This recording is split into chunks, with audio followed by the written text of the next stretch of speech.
I think one of the main things that I want to speak about, and this has been a big struggle of mine, is because when I came into Islam, as I explained before, I immediately noticed that the hadith was very questionable. The way that Muhammad is painted out in the hadith is very questionable. And so I immediately went to the Quran-only perspective. And I think because I've spent so much time convincing myself of this Quran-only perspective, I think that is what is holding me back. Now, if you could show me your reasons why you believe that the Quran-only perspective is completely unreliable, cannot be the viewpoint from the perspective of the Quran, then I have no other option but to leave Islam, because I cannot follow an Islam that needs the hadith, that needs the version of the Muhammad that they put forward. Number one, you're aware that the Quran does say that it is a book that explains all things in detail, right? Yes. So you're aware that I don't need to go through those verses like chapter 6, verse 114, chapter 10, verse 37, chapter 12, verse 111, right? Yeah, chapter 1, verse 3. So you got that. We've established that. The Quran claiming that explains all things in detail, meaning that the Quran is supposed to give you a complete exposition, fully detailed explanation of its passages. So everything in the book is supposed to be explained in detail. That's what the Quran claims. But then it contradicts itself. Yes, of course. But if you want to go through anyway, because God willing, I'll show other Muslim friends of mine this video because it might help them also. Okay. And thus do we explain the ayat in detail. Chapter 6, verse 55. This is chapter 6, verse 97, 98. We've explained in detail our ayat. That's the word for verses. Near the end of the verse, for time. Indeed, we have explained in detail our revelations. While it is he who has sent down unto you the book, explained in detail, that's 6:114.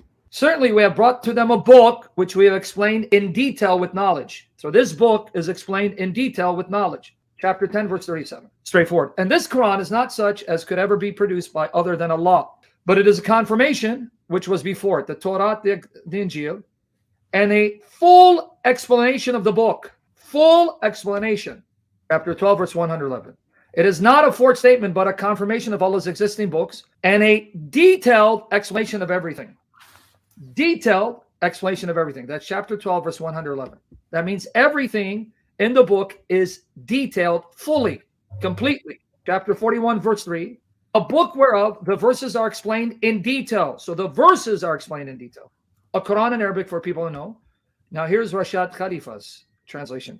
These are the verses that Rashad Khalifa and Quraniyun, Quran-only Muslims, use. A scripture whose verses provide the complete details in an Arabic Quran for people who know. So we've established that, right? The most basic problem you have is, how do you even know what the Quran is? How do you know how many chapters compose the Quran? How do you know how many verses make up each chapter? And how do you know when the Quran was compiled? From the Quran alone. That's just the basic problem you have. Just beginning with the Quran itself. How do you justify the Quran? In other words, for this to make sense, you have to already know what the Quran is, how many chapters does it consist of, and how many verses make up each chapter. So right there, the Quran implodes, because you cannot even justify the Quran from the Quran. Tell me what the Quran is, how many chapters, and when. Now, from the Quran alone, answer those questions. Yeah, well, this is one of the issues, because I remember when I first came into Islam, I asked if you were to put a person on an island who had never seen or known of Islam before and just give them the Quran by itself, what would they come up with? Yeah. And the more and more you think about it, you just think, well, just very confused, I think, is what they'd end up being, because there's not much to understand by just using the book alone, without the traditions, the culture, the hadith, everything that comes from it. But then my question is, because I don't know much about the Bible, am I going to get the same problem with the Bible? No. Or does that explain? No, because the Bible doesn't make the same claim for itself that the Quran does. Yeah. Okay. See, you're comparing apples and pineapples. The Bible does not make this claim for itself. In fact, the Bible presupposes that there's going to be a community that have been entrusted with these texts to expound them. So we don't make the same claim. The Bible does not make the same claim. Mm-hmm. In fact, apart from the Bible being inspired, it is a collection of books written by different people over a 1500-year period. So when we compare the Bible and the Quran, it's an unfair comparison. The Quran supposedly comes through one man. So if you want to compare the scriptures of the Christians with the Quran, you have to compare a book of the Bible with the Quran, not the books with one book. You understand my point? Mm-hmm. In other words, you take Luke and compare it with the Quran, author by author or book by book, not a collection of books, in comparison to one book that supposedly came through one man. And even that information depends on sources that come over 100 years after the reported death of that man. Even his death is based on these later sources. Because you can't tell me Muhammad was born in 570 AD. How do you know that? Well, you have to appeal to these sources. How do you know when Muhammad died and where? Well, you have to appeal to these sources. Well, that's the problem, right?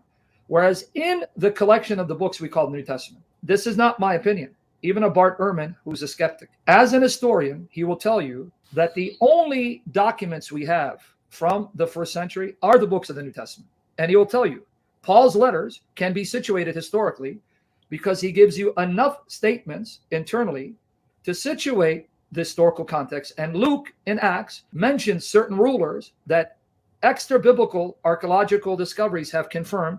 So we have books that mention events, rulers, places, individuals that can corroborate its historical setting. The Quran doesn't have any of that. Why do you think now you have revisionist scholars that say, well, the Quran seems to be actually situated in Petra? Yes. Dan Gibson and Jay Smith champions those views because the Quran has no context. It does not tell you. In fact, some of the references to its geography do not sit well or fit well with Mecca or Medina. So here it is. The first problem you have as a Quran-only Muslim, situate the Quran for me. Tell me when, where, and how, just from the Quran. You can't do that, right? Just to give you some problems with the Quran-only position and try to answer this. This is chapter 111 of the Quran. Now remember, the Quran says it's fully detailed. It's going to explain everything in the book, right? Mm-hmm. The power of Abu Lahab will perish, and he will perish. Who's Abu Lahab? I'm not too sure. Exactly. So why is he so important that there's an entire chapter mentioned cursing him and his wife to hell? What the hell did he do, pun intended, to get Allah so upset that he devotes an entire chapter to this man? Abu Lahab means father of the flames. That's a derogatory term.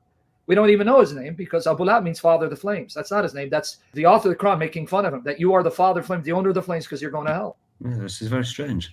Where is this in the chapter 111 of your Quran? Surah Al-Lahab. Who is he? Yeah, not a clue. The Muslims who then go to these later sources cannot simply choose and pick what they like and ignore the statements in the same corpus that show Muhammad was a pedophile, a murderer, evil, wicked. Can't do that.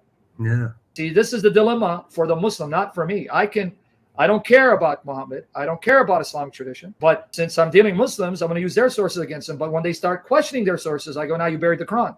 Now you have no justification for the Quran. You cannot justify the Quran. You cannot tell me the historical context of the Quran. Because you can't just take those hadiths that agree with your assumption of what Muhammad was and what he can be like, because that's circular. No, we know Muhammad is a prophet of mercy. Well, how do you know that? Well, because the Quran tells you. Well, how do you know the Quran is talking about that Muhammad? Because the name Muhammad only appears 4 times. So every time it mentions the prophet, how do you know it's in Muhammad? Well, we go to the hadiths. Yeah, but these hadiths incriminate him. It shows he's a murderer, a pedophile, a whoremonger, immoral. Oh, no, those statements were lies. So your Muslim community decided to make up statements to make their prophet look like a devil. But you assume he wasn't the way these hadiths depict him because you've been duped into thinking he must be merciful. And then you reject these statements, but these are the same hadiths, same corpus you're dependent on to even tell me that Muhammad was a prophet and he was born this time and he did these things. That's circular. You can't get away with it.